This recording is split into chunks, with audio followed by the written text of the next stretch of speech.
গভীর জঙ্গলের অন্ধকারে গাছের ডালে মিশে আছে এক ফ্যাকাশে ছায়া।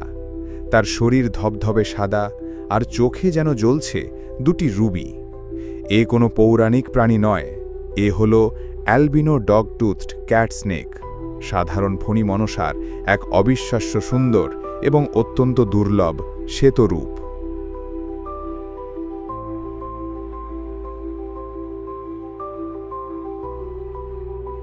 প্রথমেই চলুন এর নামের জট ছাড়ানো যাক। এর বৈজ্ঞানিক নাম বৈগা সাইনোডন। বৈগা এই গণের সাপের সাধারণ নাম, যাদেরকে ক্যাট স্নেক বা বিড়াল সাপ বলা হয় এদের বিড়ালের মতো উল্লম্ব চোখের মণির জন্য। আর সাইনোডন শব্দটি দুটি গ্রিক শব্দ থেকে এসেছে, কিয়ন অর্থাৎ কুকুর এবং ওডোজ অর্থাৎ দাঁত। এদের উপরের চোয়ালের সামনের দিকে থাকা কয়েকটি দাঁত কুকুরের সদন্তের মতো বড় এবং ধারালো হয়, যা শিকারকে জাপটে ধরতে সাহায্য করে। কিন্তু এর নামের আগে অ্যালবিনো শব্দটি কেন? অ্যালবিনিজম হল একটি জেনেটিক অবস্থা যেখানে শরীরে মেলানিন নামক রঞ্জক পদার্থের সম্পূর্ণ অনুপস্থিতি থাকে। এর ফলে প্রাণীর ত্বক, চুল বা পালকের রং সাধারণ রঙের পরিবর্তে ফ্যাকাশে সাদা বা হলদে হয়ে যায়, আর চোখ হয় লাল বা গোলাপি।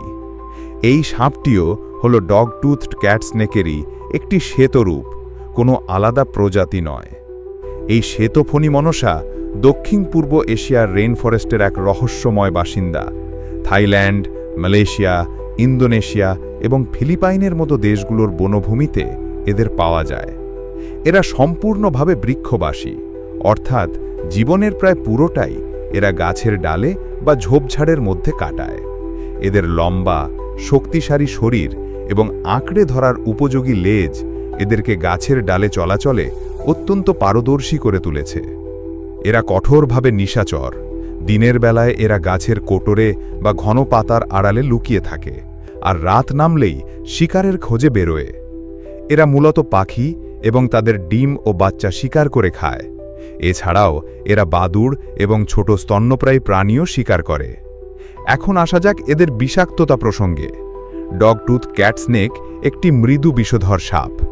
এদের বিষেধাত মুছের গভীরে অবস্থিত, রিয়ার ফ্যাংড। এদের বিষ মূলত এদের শিকারকে কাবু করার জন্য কার্যকর। মানুষের ক্ষেত্রে এদের কামড় সাধারণত বিপজ্জনক নয়, তবে এদের কামড়ের ফলে আক্রান্ত স্থানে তীব্র যন্ত্রণা, ফোলাভাব এবং অস্বস্তি হতে পারে। এরা আকারে বেশ বড় হতে পারে এবং স্বভাবগতভাবে কিছুটা আক্রমণাত্মক। ভয় পেলে বা বিরক্ত হলে এরা শরীর এস আকারে বাঁকিয়ে এবং মুখ হাঁ করে ভয় দেখায় এবং কামড় দিতে পারে। তবে অ্যালবিনো হওয়ার কারণে বন্য পরিবেশে এদের টিকে থাকা অত্যন্ত কঠিন।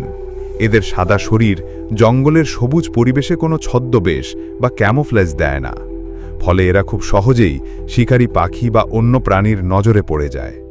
এ কারণেই প্রকৃতিতে অ্যালবিনো প্রাণী অত্যন্ত দুর্লভ।